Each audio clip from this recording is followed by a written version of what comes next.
You're listening to Beauty, Strength, and Dominance, the official podcast of Lingerie Fighting Championships. And now, here's your host, Michael Larkin.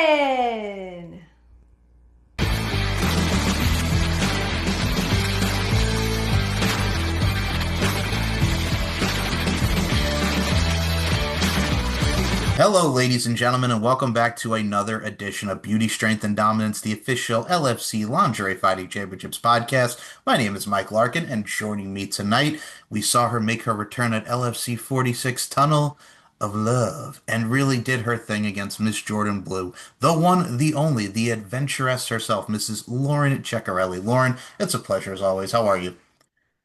I'm doing well. How about you? I cannot complain. I gotta say, whether you're being an adventuress or whether you're just being a common copy of what we saw with that Sabrina Carpenter attire that we talked about last time, the aspiring realm there, I gotta say, you look great and you look great doing it too. Thank you. You're very welcome. And I mean, for you, this one was another big one for you because thus far within LFC, we've seen you go against Veronica the VP Payne. We've seen you go against the Angelica the Italian Knockout Cole. And now in this one, you went against Jordan Blue. I got to tell you, first time ever that we've seen in LFC, we've seen you guys do your stuff outside of the LFC auspices. But dang it, man, y'all wrecked shop up in this one. I got to say, Jordan wrecked it. You came in the clutch too. I got to say, definitely an enjoyable bout. Thank you. I'm glad you liked it. Oh, you're very welcome. Talk about even going into this one because this one too, you have someone who you're familiar with, someone who is also a mainstay on the independent scenes on the West Coast, and someone who, much like yourself, really have great chemistry with, and you know how to apply your craft and amplify yourself. Talk about how the bout was for you. They work back to the feet. Ceccarelli takes her for a ride. See you later. Big suplex there from Ceccarelli. High flying action. Look at this, just grabbing, controlling. She's going to try to lift her again. Ceccarelli is going to go for it again. Oh! Incredible. Beautiful slam there for Ceccarelli, and it's Blue now who is taking a lot of damage. Ceccarelli crawls on top. Done for Ceccarelli to escape that, but right straight back into the fire with Blue back on top. What an incredible round this has been. Back and forth, and right now, it's Blue on top. Join the action here. Yeah. LFC 46. This battle. Just getting away. Two well-matched athletes early in their career. And man, they're just going at it, and that'll do it for round two. Well done. Man, another action-packed round. Ceccarelli pushes her off. Yeah, I was a little nervous going into this one because it had been a while since I had been in the ring with Jordan. So I wasn't sure like if there was anything new that I needed to know, and I wasn't sure like, what was going on with her, and like so I was a little nervous, especially since LFC's different than professional wrestling. So yeah, I was nervous, but it ended up going pretty well, even though I almost won. I was really close, but Jordan got the best of me, unfortunately, by 1 point or some crap like that. I gotta say, give our shout out to our judges at the time. We had Jasmine Wolf and Trap Gambino and so many great ones there. I look at it from a stance like this. Like you did come very close. It could have went either way. I know we're looking at judges like Trap Gambino and Jasmine Wolf. We don't know who the deciding factor was. We do know it was not Tommy Bell. If you know, you know. But one of the things that really did make it great was this one went the distance, much like your fights have gone before. And I got to tell you, I popped for the sling blade. There was a nice little stuff that you went in there. You can accomplish more of the wrestling side of things. You also got to see some strikes and really some systematic dissection, joint manipulation on the legs. You two had a great chemistry of catches, catch can, misses high octane aerial assault mixed with everything, and it definitely told a damn good story in the process. Thank you. Thank you. You're very welcome. And for you, like even pulling that out, like I got to tell you, your move set, like we mentioned, like the SmackDown Here Comes the Pain move set. We go from Dragon Whips, we go to X Factor, aka the Bella Buster that we see what the Bella Twins doing now, and now you're adding Sling Blades in there, man. I got to tell you, always something new in the repertoire. It's always great to see. Yeah, I still go to training, and I'm still trying to like find new, cool, interesting things to do in the ring because, You gotta stand out, especially in this day and age. There's a lot of people, there's a lot more wrestlers out there. So yeah, you can't be doing the same stuff that everyone else is doing all the time. And I got to give a shout out to Jimmy Crack and Jordan Cruz. I was looking at a lot of your highlights on Instagram and seeing the matches that you done. You added a little soul food, a little eat defeat Gail Kim Mia Yim style. We saw a famous up in the mix. We saw a lot of great stuff in there, and I got to tell you, nailed it perfectly. But I also like the fact that you're taking the legendary moves, adding your own little twist and turn on it, and it really does make it stand out. I mean, there was a wrestler, and this will make you laugh. There's a wrestler by the name of Dickie Rods on Long Island. He was in part of the New York Wrestling Connection. He actually used the famouser as his move during his tenure in wrestling, called it the Pocket Rocket, and I always that always made me laugh as a 14-year-old kid with a name like Pocket Rocket. My goodness, but all these are goodies, but also in today's day and age, with wrestling, it's constantly evolving. You know this, we all know this. You always have to just amplify yourself and find things that really stick with you. But I got to tell you, man, watching you do classics like an Eat Defeat and Famouser definitely adds nice within what you're doing.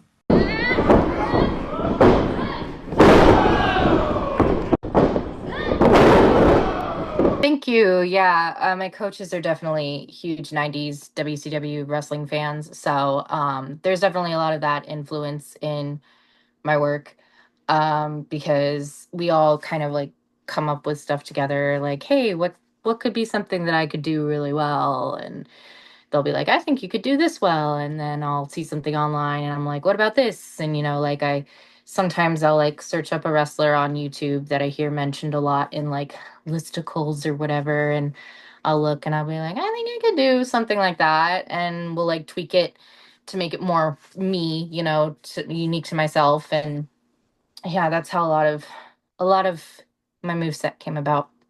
I mean, you look at it like this. Look at Tiffany Stratton now. Like, her finishing move was the PME, a replica of the best moonsault ever by the fallen angel Christopher Daniels. So, I mean, we see it in so many different ways and layers. And I've always looked at it like this. When you look at professional wrestling as a whole, like you mentioned, the 90s-esque and the 2000s-esque, and doing that list and really searching what moves work for you, I kind of equated to what we saw with you and Jordan Blue. There was nice suplexes in this. There was nice everything and anything. So I think with the moves that you set and having the story and the pacing of the match you guys did, because you did mention the difference between LFC and wrestling, I think what you put into this match and what really recepted with everybody was the crowd was into it. The crowd was very hot that night at the FSW Arena. So I think with what you did there and the pacing of the people, they want to see amazing women in lingerie. They want to see great women on Valentine's Day, and they wanted to see a damn good fight. So I think you took the attributes there, and you all, not just yourself, but everybody on that card, made it a hell of a night for the LFC fans. Yeah, yeah, it was a good card. I couldn't see most of it, but I did catch the main event. And I thought it was really good from what I saw. And I saw the match before with Sarah the Rebel and Raylan. Raylan, yes.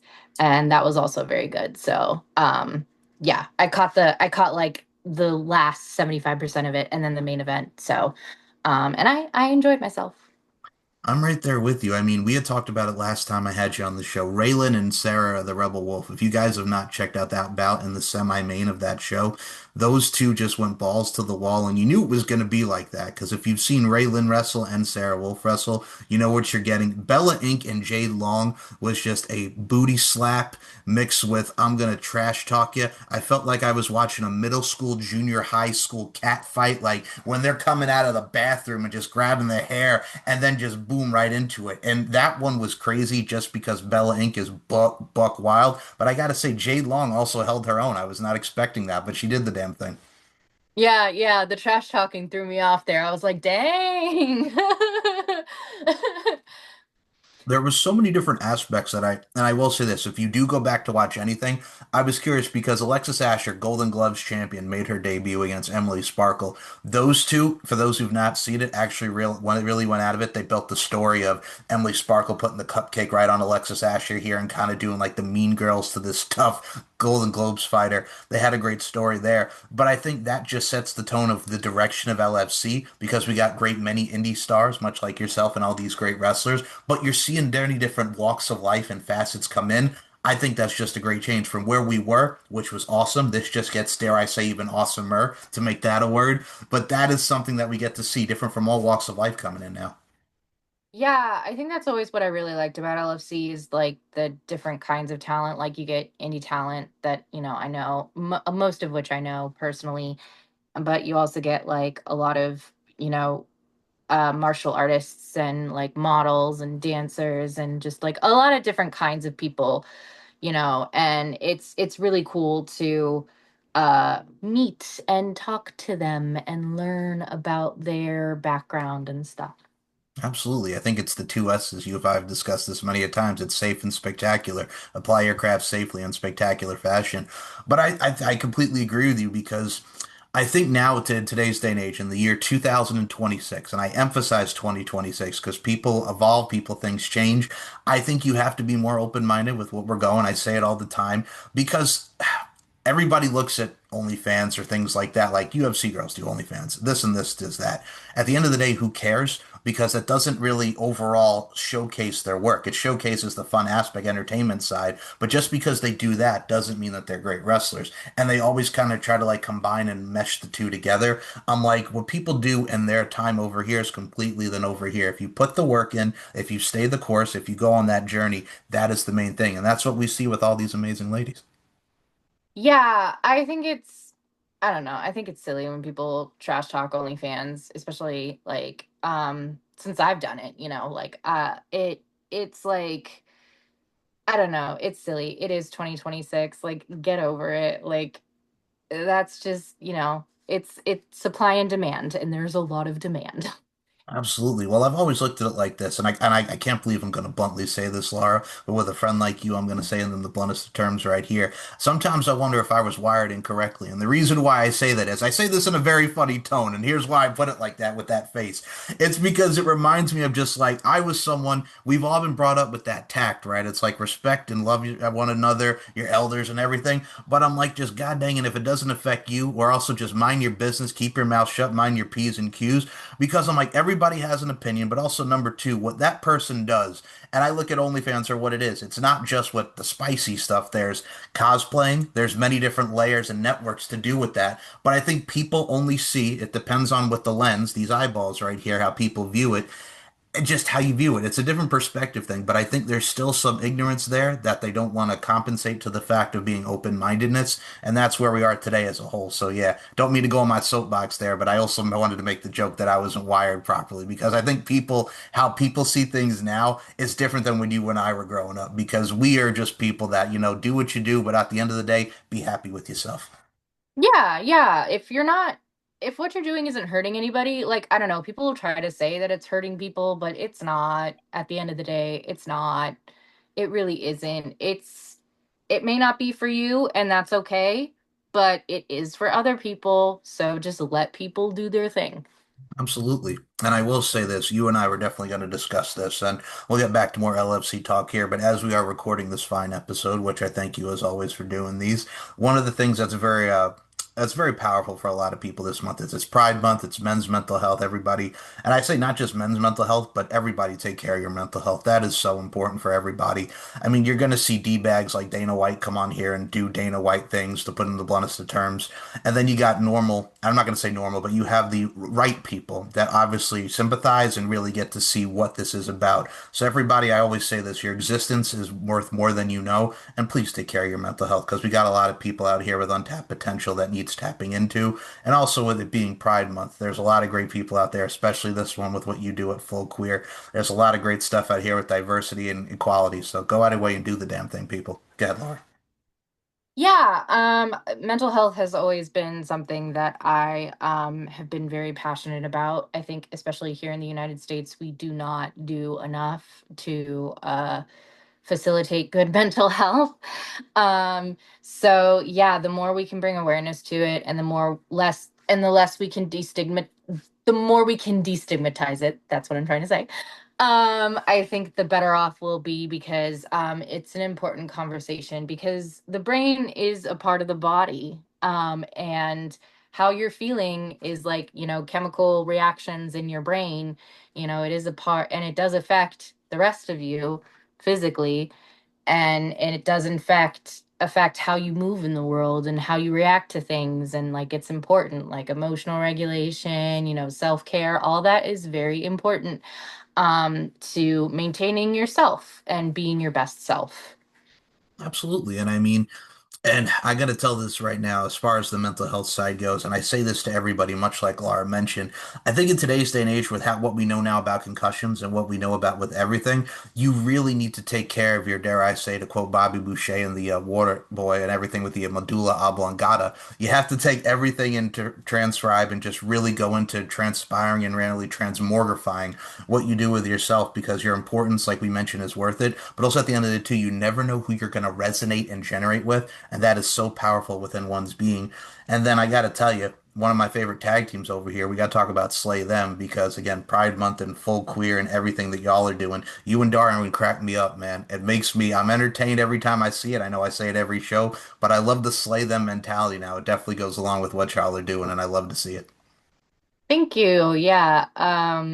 I like it too. I came up with the tag team name just randomly. Like we were trying to come up with tag team names, and then all of a sudden my brain was just like Slay Them, and I'm like, oh my gosh, this is it.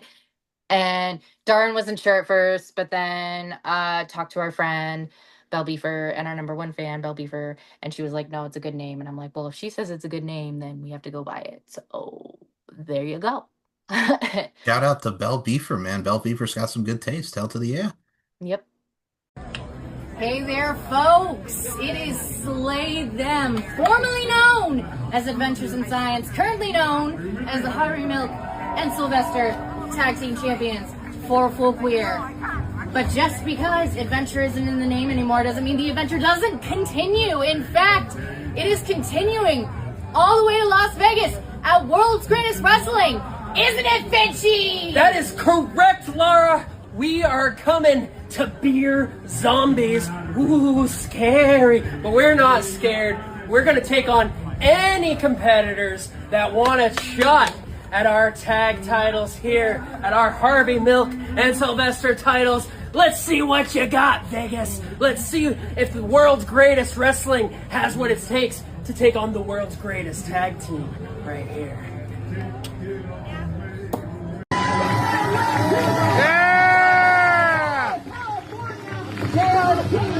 Lara Frazier and Darwin Finch. Yeah! Woo! Darwin Finch and Lara Frazier.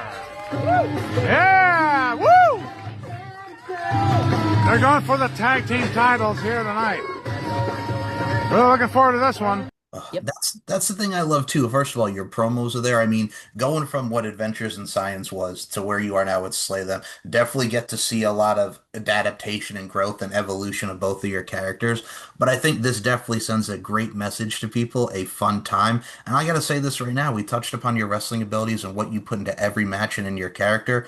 Full Queer has some great shows, and man, I'm always entertained by what you guys do. I see the audiences, I see the crowds, I see the sizes. There's only way but up, man. I gotta say, I love what y'all are doing there.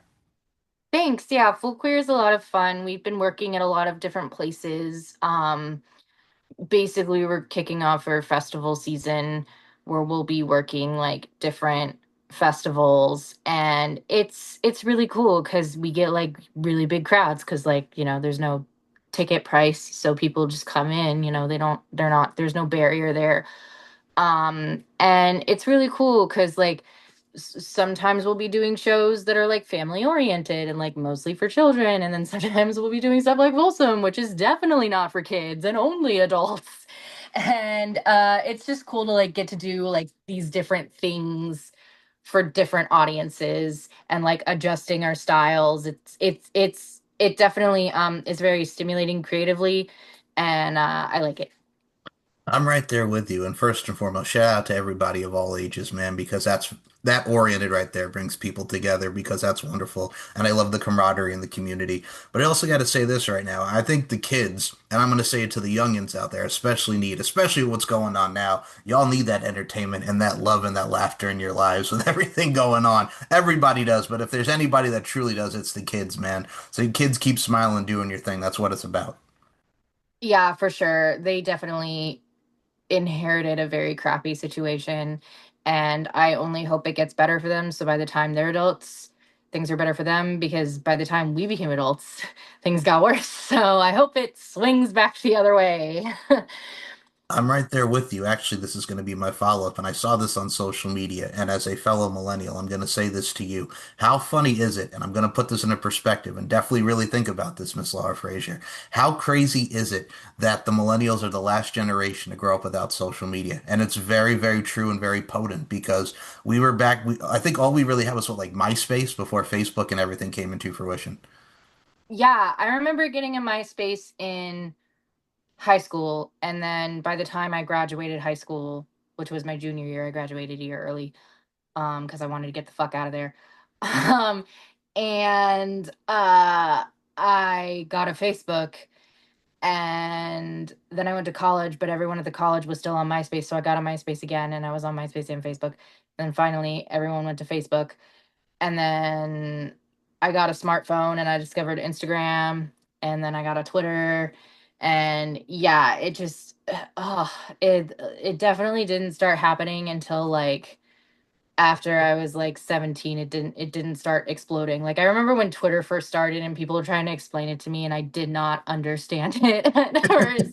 They're like, "Wait, it's just status updates? I don't understand. Why would you just do social media with just status updates? Where are the pictures?" Yep. But yeah, it was silly, but yeah, and now it's stupider. Okay. I don't mean to laugh, but it's so true. Oh man, I have to add on to that point because I thought it was stupid too. Because it's like, I really need to know what time you're going to the bathroom or what you're doing with these status updates. But as we get older, and I think with what we're doing now with our respective careers and just collectively, the two of I and all of us who are in this content game, you need it for that. But it has gotten so much stupider. It's like, can we like stop arguing? Like for real, for real. Like that's the whole part about it. Like I see what people are doing in Australia where they're putting bans on like teenagers having social media, and I'm like, God dang it, man. Sometimes I just want to go over to Australia and all these places that are limiting this social media, and I'm just like, I completely see that. I mean, here in the States, I think the only other thing I really saw was like, did you see a lot of the younger generation now, more like Gen Z, are like using the dumb phones? So the dumb phones are pretty much the flip phones, is what they're called now, the dumb phones, because it's supposed to limit their use of social media and protect their mental health, which I understand. But also at the same time, too, you can do what you all of us used to do: go outside and shoot some hoops, like go read a book, go to the park, do something, because there's always something to do that's positively proactive and better mentally stimulating for you.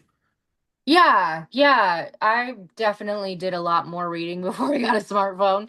Um, and oh, I did so much reading. I would like read a new book a week. Um, and sometimes like if I'm really having like a mental health crisis, I'm like, I need to log off and I'll like buy a new book or like get something for free from the library. Haha. We've been doing a lot of library shows with Full Queer. And yeah, just it may sound very cliche, but reading is good. Reading is good for you. Reading. um yeah, or like just like even just like watching a movie, like, I know it's still screen time, but it's like not, constant, like put your phone down and just get lost in a different universe, whether it be reading or going outside, touching grass. It's important to do. It's important to remember to log off. And if I didn't have wrestling, goodness gracious, it's been helping me log off. Oh, absolutely. I'm right there with you. I think for me, like, do you remember what the last book you read was? um I think it was a comic book. Oh, I forget what it was called, but it's about these teenagers that went to this like alternate dimension and then they got superpowers and then they came back and then they saw like their entire neighborhood was like destroyed and like almost all their parents were dead and stuff and like this big monster it's really cool. I can't remember what it was called, but it was a very cool comic. I like reading comics on airplanes because you can pretty much knock it out in like an hour flight. It's nice. That is a good choice. First of all, shout out to all the comic books out there, man. You have good taste on that front. Me, I think it was, I read this, oh God, there was a mental health book that really touched upon like how the brain wires and stuff. That was very interesting.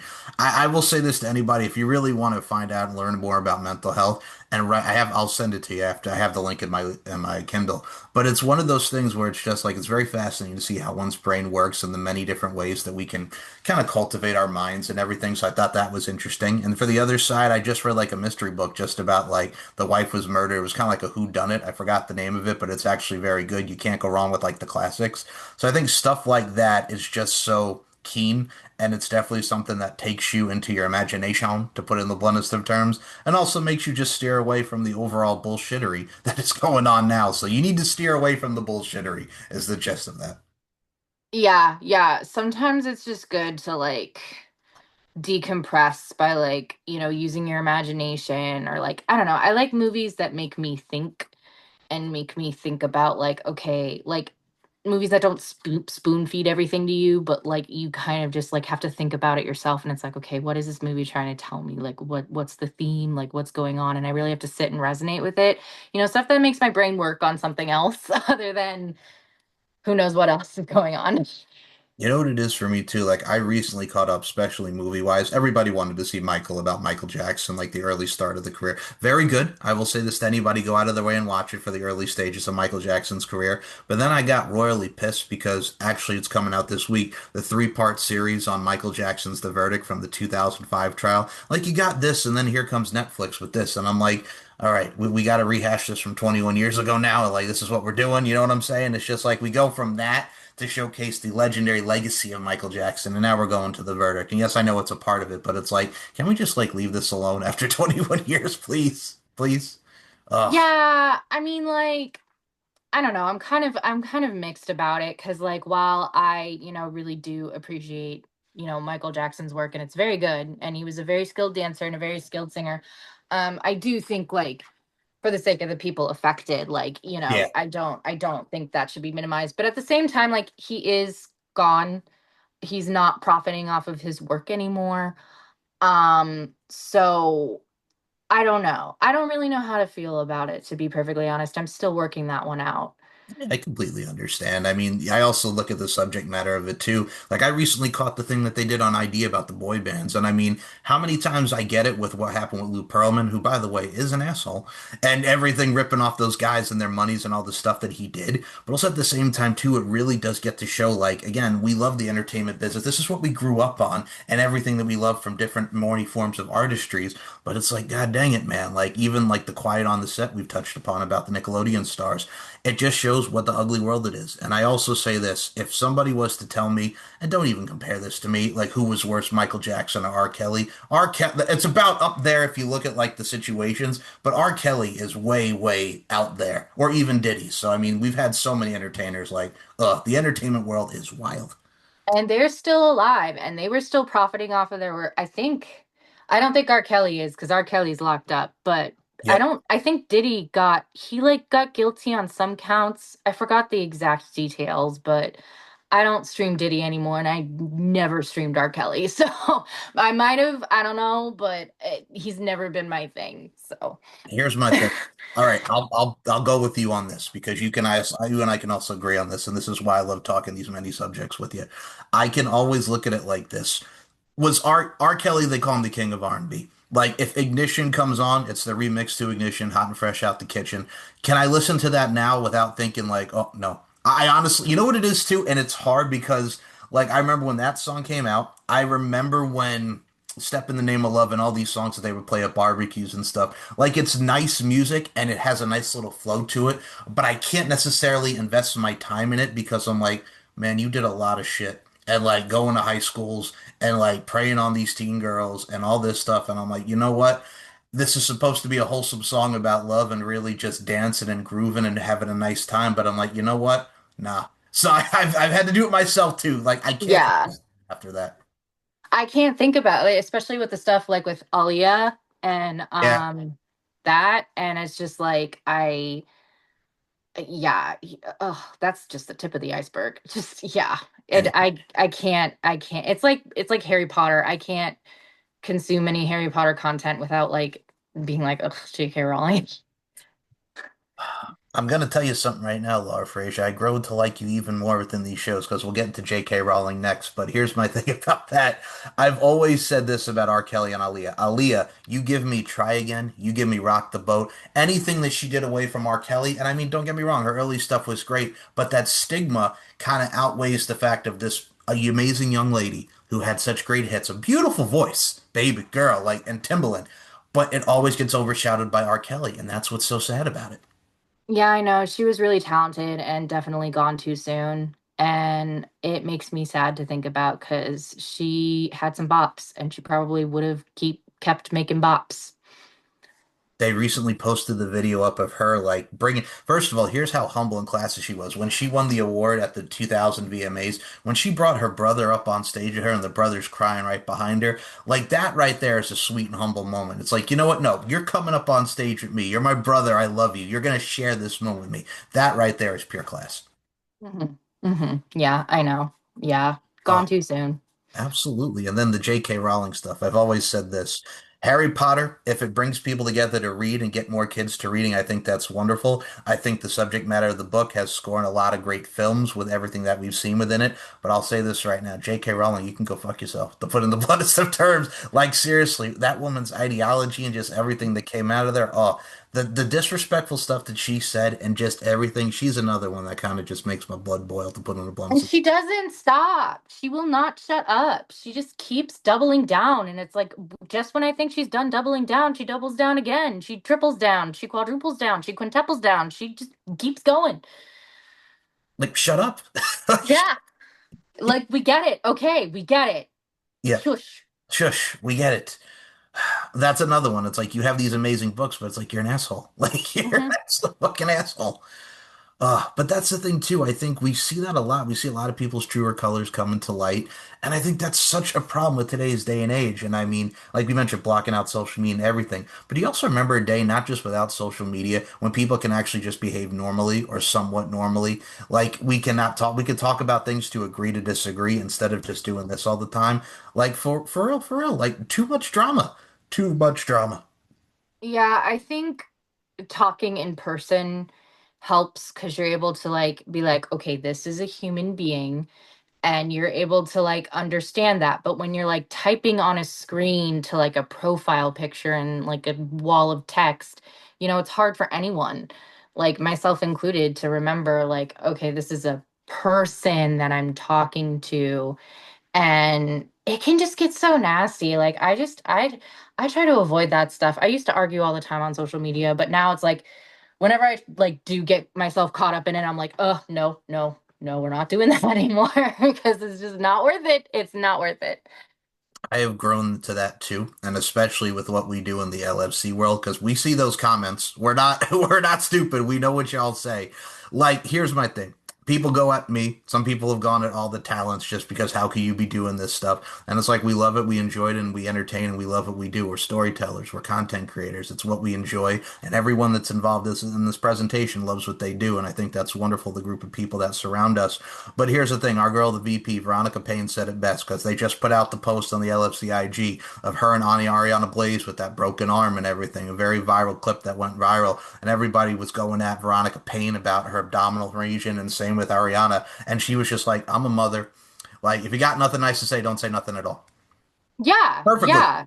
Seriously, like that's just how the human body is. Like, fuck off, dude. Ariana's also a mother. Like, Yep, fuck off. Like, exactly. that's just how the woman's body is after they have kids. I don't know what to tell you. That was my thing too. It's like I was at her first event at LFC 36 Booty Camp 4, and I'm just like, I know this woman had kids. I don't care. I looked at it like it's another performer doing her thing. I don't care. Katie Forbes at the last one just gave birth to twins. Like Katie Forbes is always going to be Katie Forbes. Just fucking go out and do it. People have kids. People have lives. It's evolution. It's a process.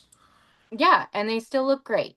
Yep, I'm right there with you, man. That's why I say equality in everything, man. I think we're in such a day and age, and like you mentioned, talking to, all right, man, and I know we're going on our soapbox here. I got to stretch as I say this one.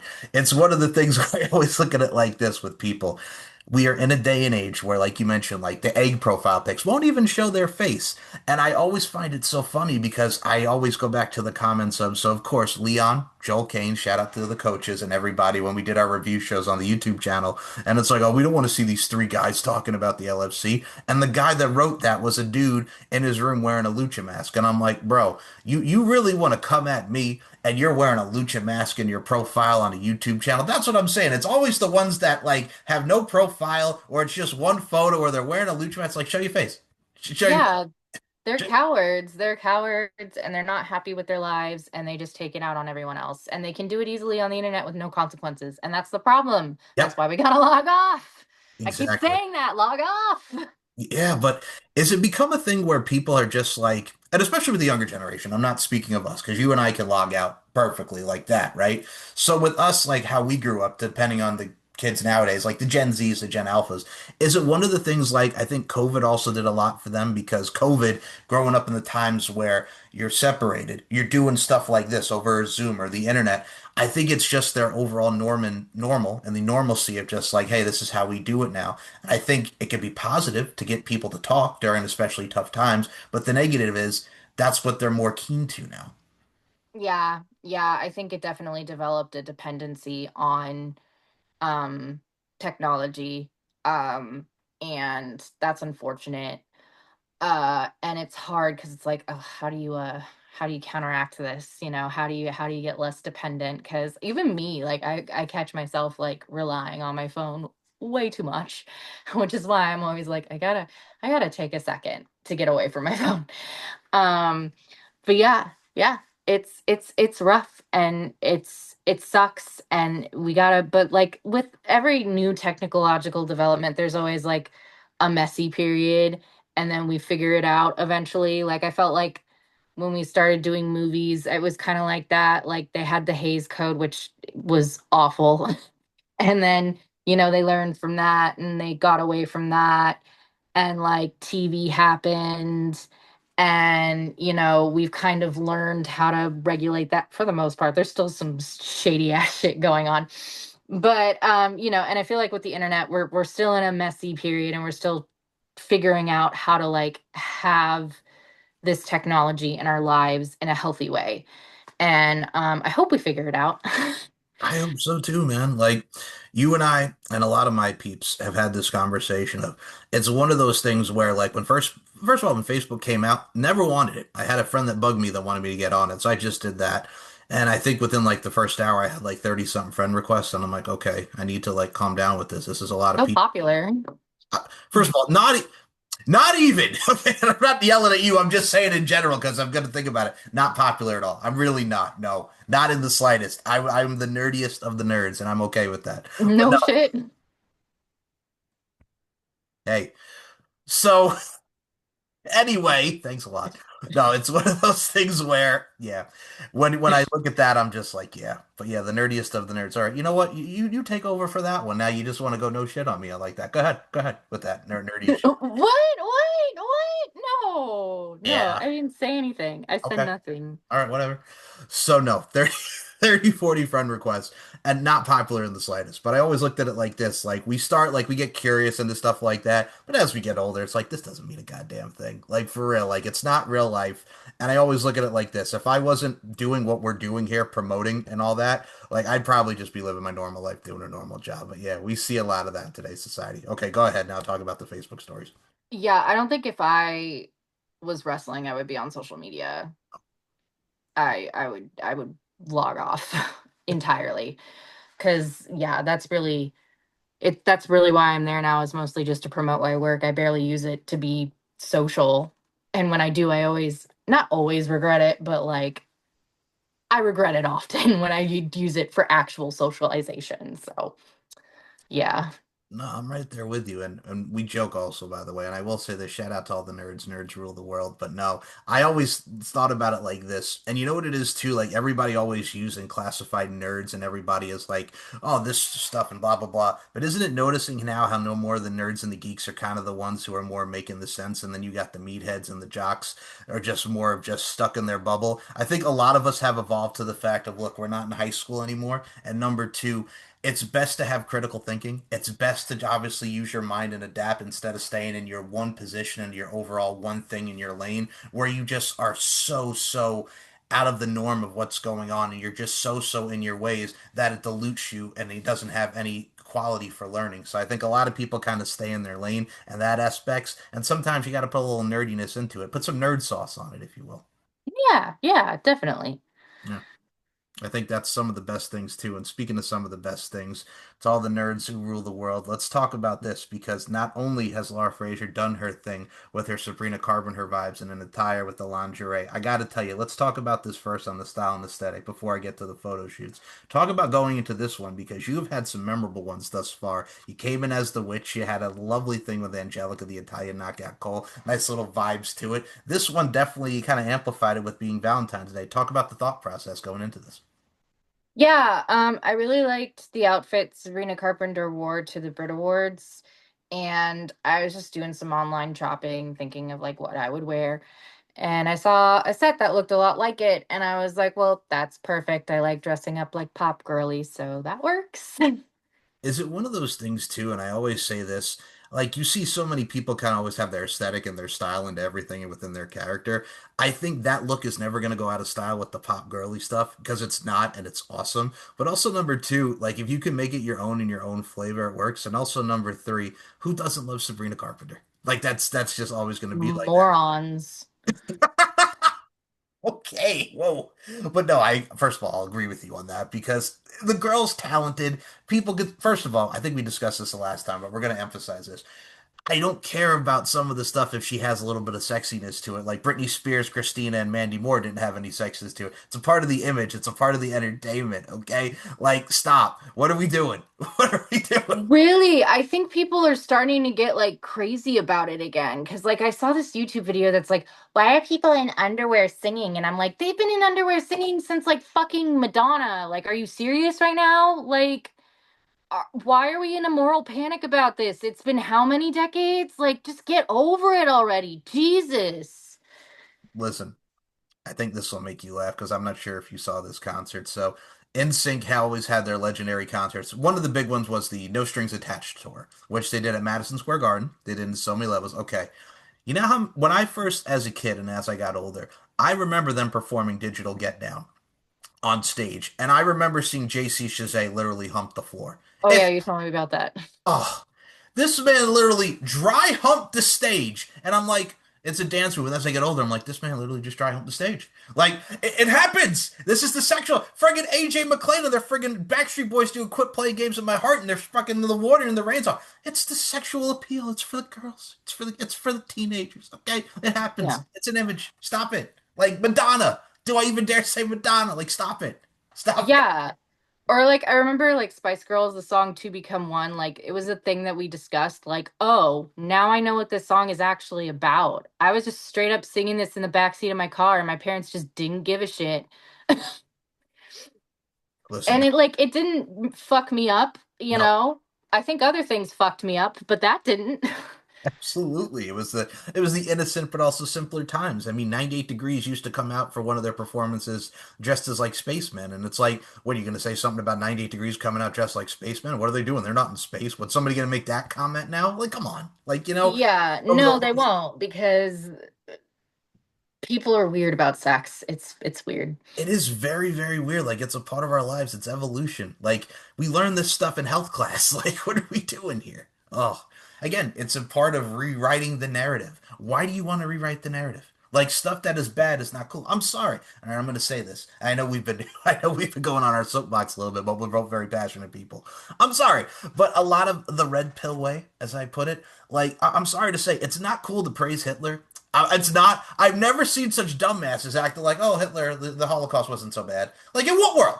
In what world? Kanye West got banned for singing Hail Hitler, for God's sake, okay? And Kanye's fucking nuts. Yay, whatever. It's like, what world are you living in?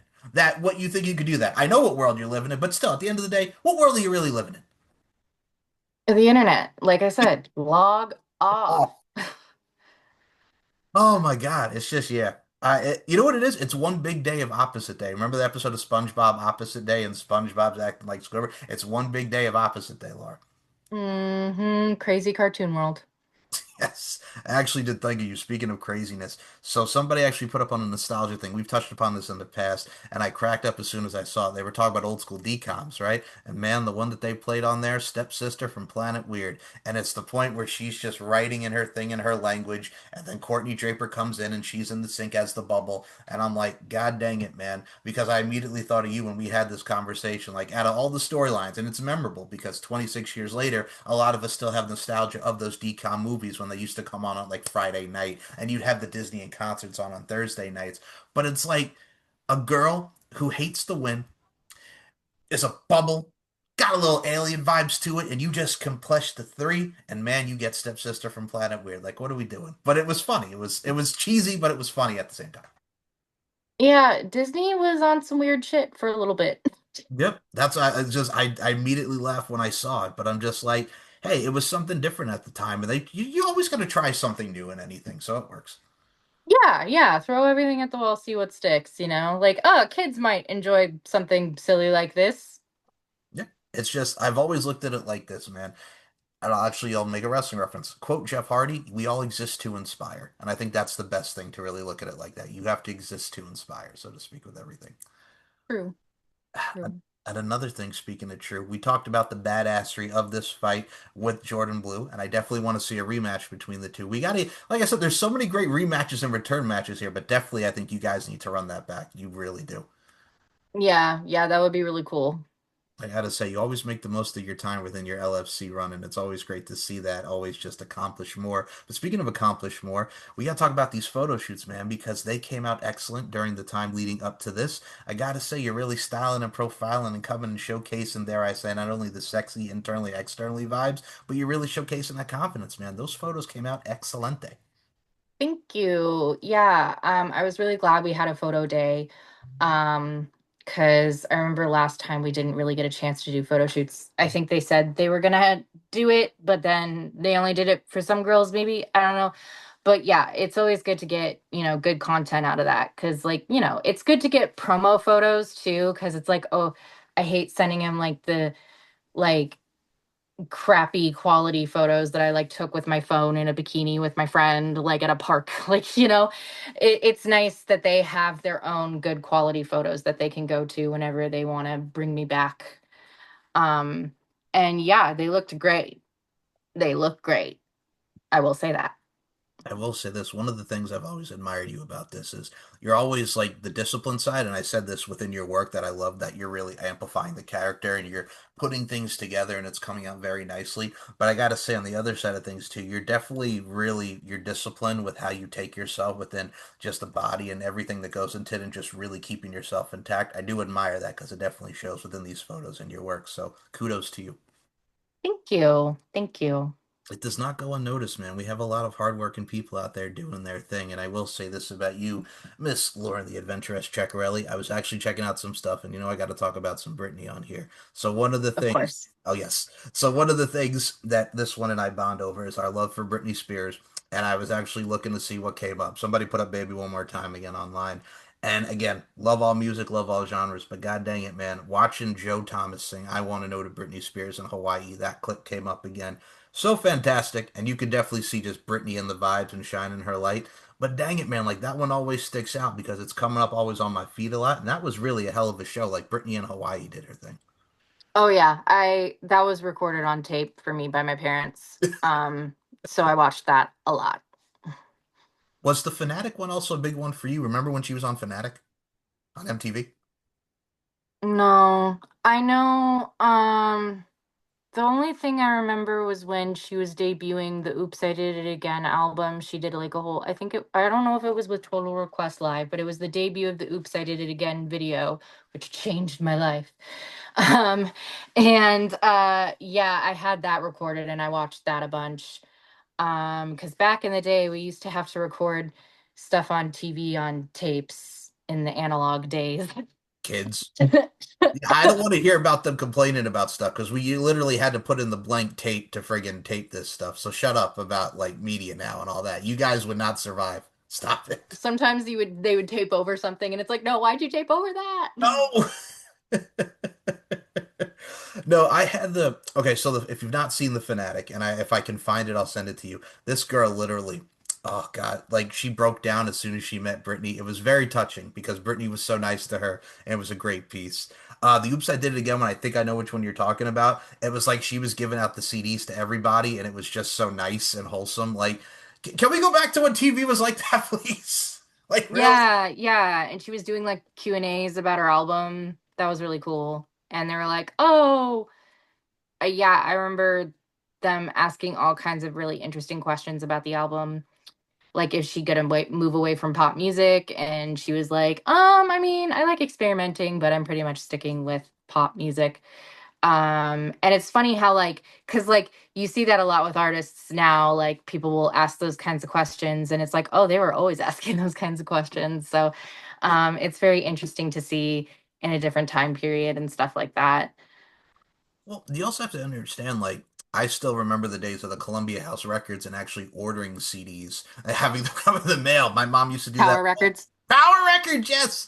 My mom used to do that. Like, we always used to go to the Wiz on Long Island, which was a very popular CD store. Of course, the Best Buys, the Circuit Cities, which are no longer around. But it's like kids will never understand just having that physical copy of a CD or cassette in your hand and just the magic that comes with that. Oh yeah, no, my favorite thing was getting the lyric book. I always hated when getting a CD and they didn't have a lyric book, and I'm like, "No, I want to read the words. I want to know what they're saying." Cuz like, you know, pop music, they're not great at enunciating. Um for reasons. But yeah, like that was like my favorite thing was like listening to the album and like looking at the lyrics and at the same time when I first got an album and like learn memorizing the lyrics and stuff like that. Like I miss those days. Now I just look it up online and it's like not as fun. True. I definitely agree with that, having the lyric book right in your hand or just reading who produced it and the song and everything that went into the composition of it. But it's one of those things too. It kind of reminds me of like now every time you see Mandy Moore's Candy, classic song. It's what we grew up in the 90s, the bubblegum type of vibes. But here's my thing. It's like they make fun of her with her, yeah, yeah, yeah, yeah, yeah, and then her lips, whoa, whoa. I'm like, first of all, this girl was 15 at the time, number one. And number two, that was the style, that was the sound. Another one people make fun of is the 3LW. No more, baby, I'ma do it right. Keely Williams, tired of your promises, promises. Like the girl had a lisp.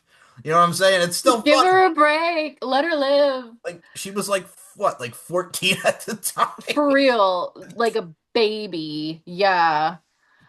Oh, did you see, speaking of baby, did you see at Coachella friggin' everybody going nuts for Justin Bieber friggin' singing Beauty and a Beat and just like going using his like 18-year-old voice and that too? Oh, like I gotta say, like that was even cool. Like even just to see that. I mean, he's gone through a lot of shit, but still, it's like damn. Like the Yeah, no, I liked Swag. That was a good album. Wasn't as huge of a fan of Swag 2, but I did like Swag. I personally liked Sabrina Carpenter's headliner set a little more, I a agree. lot, No, a I'm right lot of there. more. I agree. But a lot of people really liked Justin Bieber's set, and they felt the nostalgia with it, and I don't want to take that away from them. No, first and foremost, you're not even upsetting me with that because you know what it is too with Justin Bieber that used to annoy me. It's like, dude, you're like 14. What do you talk? What do you know about friggin' one time? I want to give it to you one time. Your world's my world. I'm like, this kid is like 14, and I'm like, you're telling me about like teenage love and everything. It's like, no, and just him being so young at the time, it reminds me of. Oh God, there was a Radio Disney artist. Do you remember All for Love by Color Me Bad? Remember Color Me Bad from the 90s? I don't know if you're familiar with Color Me. Okay, so Color Me Bad. If you could color us anything, color us bad. They were an R&B group in the 90s, right? And they had a hit song called All for Love. This little son of a gun, he was like 12. His name was Stevie Brock, did it on Radio Disney. And I'm like, hell no. Because this kid was like shorter and they got this like 5 foot, like 10, like tall ass girl in here to play like his love interest. And he's looking around for her on the arcade and they're playing basketball. And I'm like, you are not telling me all for love right now, sir. When you're running around the arcade looking for this like 5'10" girl and you're like freaking like 5 foot, like hell no. Like, oh no. It was so unrealistic. It was like, and I love Dream Street too, but it's like it happens every time. Like these guys are like so short, and the girls like this, and they're singing on the boat and the yacht, and I'm like, you got to be kidding me right now. So Yeah, it's because girls tend to get their growth spurt in puberty before guys do. Like I Got it. remember watching Max Keeble's Big Move and like Oh the girl God. that he had a crush on being like way taller than him and stuff like that. Or like what was it? Snow Day? Oh yes. Um God, what was that girl's name? Skylar something Yeah, that not did a yeah, not Emmanuel Street, the other one. the dumb blonde song. Oh, Hoku. Yeah. Okay. Yeah. Ugh, I wonder what happened to her. I hope she's okay. But yeah, good stuff. But yeah, just like seeing these like little guys like crush on these girls that are like, like 13 and they're like 10, and it's like this is weird. I know they're only 3 years apart, but it's still weird. I will say this. I'll tell you something how you feel 3 years apart because I had that same experience in high school. So here's my thing with that. First of all, Hoku is still doing her thing. She's alive and well. Good. Perfect day, legally blonde. Hello, but it's like one of those. True. Yeah, and Snow Day was excellent. I actually saw that in the movie theaters when I was a kid. Classic movie for those who've never seen Snow Day.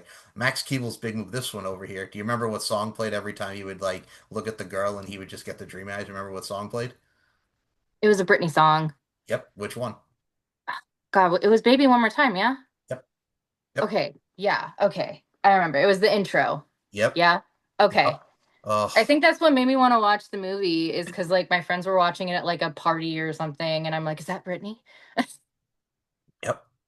Here's my thing about that too. It's kind of sad now because Robert Carradine played the father, and I'm like, no, Sam McGuire, God rest his soul. I love Robert Carradine, man. Like, and first of all, again, we talked about mental health. That is very important. That man battled through some demons over the years. But Robert Carradine, you would be missed. We love you, Robert Carradine. Oh, that broke my heart, man, because it's like I love Lizzie McGuire, Sam McGuire. He was so great at playing the nerdy dad. I'm like, no. Oh, God. That was another one that kind of broke me. You like Lizzie McGuire. Friggin' Sam McGuire was the man.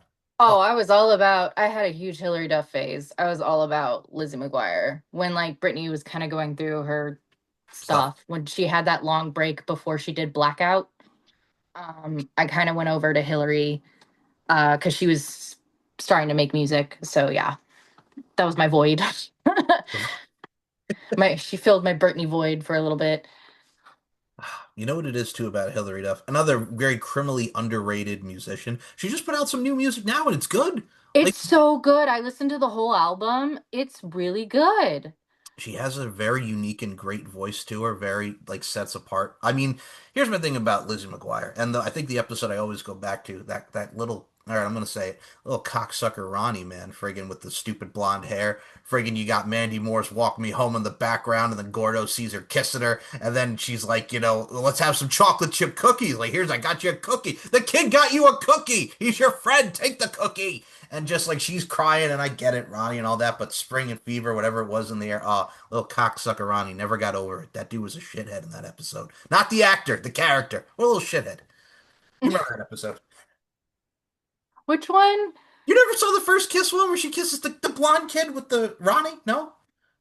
I don't remember that one. People in the comments of this video, please tell you know what I'm talking about. That little son of a bitch with the stupid blonde hair. He looked like a douchebag, and but he's like flirting with her, and he's like the paper boy. No, oh God, he was a shithead. If I find that episode, I'm sent to you. He's a piece of shit. Okay, it'll probably jog my memory if you send it to me because the only ones I remember, the only when you say blonde hair, it just reminds me of the Aaron Carter episode, and then that leads me to the drama of like Aaron Carter and Hillary Duff and Lindsay Lohan, and then that's a whole thing. That's a whole nother subject. That's a whole thing. We don't need to talk about it. No, you're fine. I always said this. That's also one of my favorite episodes. And God rest his soul, Aaron Carter, just because he's a couple years older than us. And I'm like, damn it. Like, oh, For real. I know he battled with some demons and he did some things, but still. And with Nick Carter, everybody was going Nick Carter. We could have done some more. I'm like, well, he actually did a lot for Aaron. Like, people don't even realize. Like, but that's still like, and he's on stage crying. I'm like, because his brother died. Like, at the end of the day, shit happens, but he's still his brother. Yeah. Like, I don't know. I think people need to like Leave that alone. like mind their own bit. Like, don't blame family members for that kind of stuff, It's not next. Like that's gross. You don't know what's going on in their life. Exactly. But yeah, like that's why I was worried about Hoku because like, you see all these like child stars or like young people doing pop music and stuff and it's like, "Oh, I hope they're fine." They kind of like fell off the radar a little bit. And sometimes when you find out they fall off the radar, like Lelaine from Lizzie McGuire, she had Oh, that whole issue.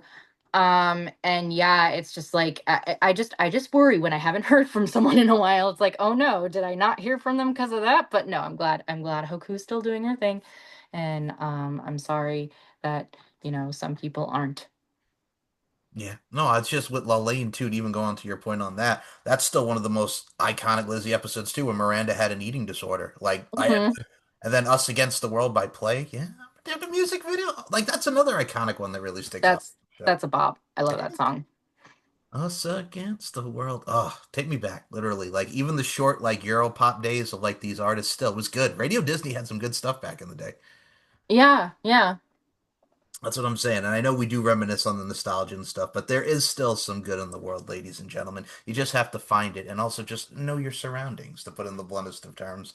And I will say this, every time I have you on this show, your surroundings are always there. We always go on our tangents of just like stuff that we grew up with and just talking about wrestling and everything. I got to tell you, Laura, I always loving having you on. I definitely will have you back on. And it's always a pleasure. And I appreciate you doing this tonight. For sure. Thank you for having me. And before we do close this out, I do have to put something over. We did mention the matches and the moves. We did mention your fight. Another thing from your gram, because I got to say, if you're not on the gram for some entertaining and just great posts from this one, man, I saw that victory dance, man. I got to put that over, man. Y'all were doing your thing with that victory dance spot. Oh yeah. Oh, I laughed. I was so entertained. Like I said, that's what makes the community and fun of professional wrestling. I smiled as soon as I saw that video. I thought that was funny as hell.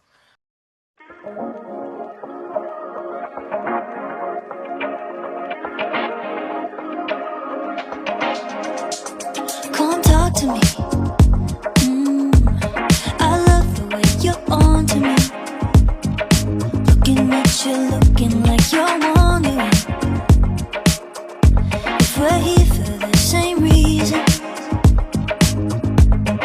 Oh, thank you so much. Yeah, that was Darwin's daughter. We had to like learn that dance really quickly because we had to like get changed and get out of the locker room so they could use the room for something else. So yeah, we were just like, oh, let's get this done. And yeah, we just kept forgetting moves and stuff, and it was fun. I did pop for that because I think when I see videos like that, and I see, and listen, I love professional wrestling, one of the greatest art forms, and we touch upon this a lot. But sometimes you need to have a little fun. You can't take everything Yeah. so serious. And I thought that was great to see. Yeah, it's like I posted that one reel. It's like we need more whimsy. Get more whimsy. Stop taking life so seriously. Like, build a fort in your house or something. Like, the world's on fire. Come on. Yep, exactly. Log off. That's the general consensus of this video. Log off. But do not log off out of this show and do not log off of LFC. You don't want to do that. No. But Miss, Log off, but then come back. yeah, then come back. Now, Miss Lauren Ceccarelli, I gotta ask you, where can we follow you on the social medias? The floor is yours. I am mostly on Instagram, as Larkin says. I'm at Lara Frazier Kick. I'm also at Lara Frazier Kick on Twitter. Just Lara Frazier dot Blue Sky, whatever the fuck, on Blue Sky. And yeah, I'm mostly there. I have accounts on Threads. Occasionally you'll see me on Threads. I have a TikTok. I don't really post on it. I really should. I really should. Who knows if I ever will again, but we'll see. But yeah, most of it is Laura Frazier Kick, except for Blue Sky. That's just Lara Frazier. Links will be in the description. Please go out of your way and follow Laura Frazier Kick and Lauren Ceccarelli and a woman. First of all, I got to tell you something still, and I think this is probably the most creative. I don't know if I mentioned this, but I've always loved the adventurous name, but the fact that you add the X to it at the end now, I think that's also very cool. Yeah, it's a nice little twist to it. I thought that was cool. It reminds you of the Hardy Boys, like instead of the S, they always had the Z. So I thought that was a nice little touch and aesthetic to the name, I got to say. Yeah, it was to make it a little more gender neutral. Which is still cool. And I love that too. And you know what it is too? And I'll just say this very briefly. Have a little flavor. Do your style, man. Just do you. Do you is the best way I can put that, man. And I love that. So definitely equates to it. So links will be in the description. If you want to check out Laura, the adventurous Ceccarelli and Jordan Blue, it is on the LFC YouTube channel. You can also go to lfc.fights.com and check out LFC 46 Tunnel of Love. and all the great LFC events there, including LFC Exposed, Tommy Bell Art Sketchy and Funny, the LFC Podcast, and so on and so forth. Laura and I will actually be back on my pop culture side very soon. We're actually going to be watching Speak and talking about that. A little serious subject there, but I got to tell you, I watched it probably about a week ago, and when we set up our show, I got to tell you, it still hits right here. Like, that movie's like 22 years old now, which is crazy, but it's so prevalent. It really is. Like, a lot of people, if you've not seen it, it's Kirsten Stewart before Twilight, and she played the role great. I will say that. That I will say.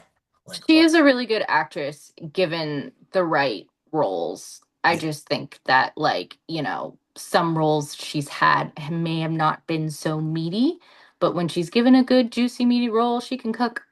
damn straight. And I will say this, check out everything and anything coming from this fine platform and subscribe to S&M Network shows for everything, all things LFC and more.